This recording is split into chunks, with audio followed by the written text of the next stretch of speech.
많은 분들께서 마약은 소비하기만 해도 범죄 아니야? 이 학생들은 처벌받는 거 아닌가? 이렇게 생각하실 것 같아가지고 말씀을 드리자면,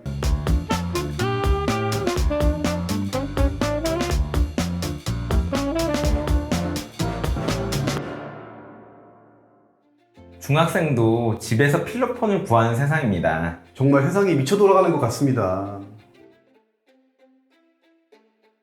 마약에 대해서 혹시 얼마나 아세요? 대마초, 필로폰, 펜타닐 등 제가 벌써 3가지나 얘기했지만 여러분들 뉴스에서 어떤 연예인이 마약을 했다더라 이런 기사를 자주 보실 테니까 아마 이것보다 훨씬 더 많은 마약들이 있는 걸 아실 거예요. 근데 더 놀라운 건 우리나라 마약류의 관리에 관한 법률에는 마약류에 해당하는 것들이 상당히 더 많습니다. 이런 것들을 오남용했을 때 이게 마약류 관리법 위반으로 처벌을 받는 거죠. 진짜 문제라고 생각되는 게 마약을 요즘은 10대에도 별 어려움 없이 구매해서 투약을 하더라고요. 도대체 10대 학생들은 마약을 어디서 구하는 걸까요? 가장 쉬운 방법은 펜타닐 같은 마약성 진통제를 처방받는 거예요. 이건 18세 미만에게도 처방을 해줄 수 있는데 병원에 가서 허리가 심하게 아프다 아니면 어디가 아프다 이렇게 통증을 호소하면 마약류의 진통제를 주니까요. 근데 본인 명의든 타인 명의든 가리지 않고 심지어는 다른 지역으로 원정을 가서 약을 타오는 거죠. 너무 중독되어서 경찰 조사를 받는 도중에도 끊지 못하고 계속 펜타닐을 흡입하는 경우도 있다고 합니다. 아휴,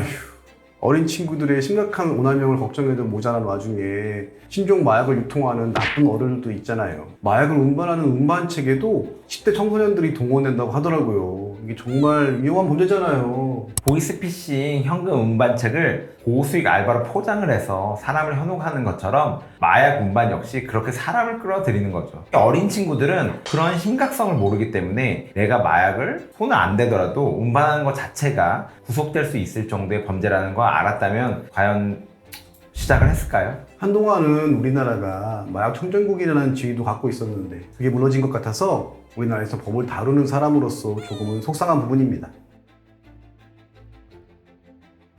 중국이나 싱가포르 같은 나라를 보면 마약을 했을 때 바로 사형, 이렇게 무시무시한 형벌을 내리는 나라가 있습니다. 반대로 미국의 일부 주나 최근 대마초를 합법화한 태국처럼 대마초 흡연이 가능한 곳도 있습니다. 이렇다 보니까 간혹 호기심이 많은 분들께서 해외에 나갔을 때 대마초 등을 경험하는 분들이 있는데요. 우리나라 국적을 가졌다면 절대 무조건 그러시면 안 됩니다. 우리나라는 속지주의, 면서 속인주의까지 세탁을 하고 있기 때문에 내가 어디 있든 한국 국적을 가지고 범죄를 저질렀다면 무조건 처벌 대상이 됩니다. 그래서 해외에 체류 중일 때 이렇게 무심코 대마 등을 했다가 한국에서 들어왔을 때 적발되어 처벌을 받게 될 수 있고요. 한번 복용을 하면 우리 몸속에서 꽤 오랜 기간 해당 성분이 남아있다고 하니까 잠깐이면 되겠지라는 생각으로 하면 안 됩니다.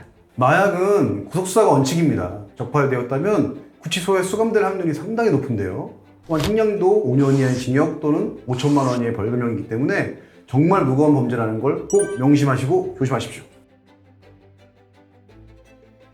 최근 서울 대치동 학원가 일대에서 고등학생을 대상으로 마약이 든 음료를 나눠주면서 마시게 한 일당이 경찰에 체포되었죠. 뉴스 보고 정말 깜짝 놀랐어요. 맞아요. 이렇게 음료나 술에 마약 같은 향정신성 약물을 몰래 넣는 것을 홍당 마약이라 하는데요. 한창 어린 고등학생한테 이래도 되나 정말 어이가 없었습니다. 많은 분들께서 마약은 소비하기만 해도 범죄 아니야?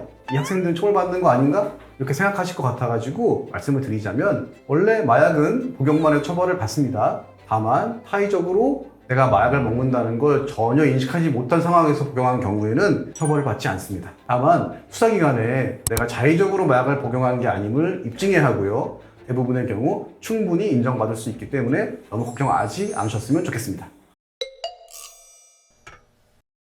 한순간으로 끝나는 잠깐의 쾌락이 평생의 고통이 될 수 있는 마약.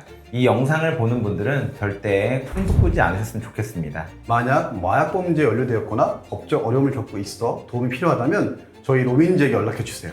마약은 경험이 풍부한 전문가의 도움을 받는 게 절대적으로 유리합니다. 마약 범죄에 대해 하고 싶은 이야기가 있다면 여러분의 의견을 댓글로 남겨주세요. 지금까지 이야기를 들려드린 저희는 로맨지의 남성진, 신혁범이고요. 앞으로 더 많은 법률 이야기가 궁금하시다면 구독과 좋아요 부탁드립니다. 감사합니다.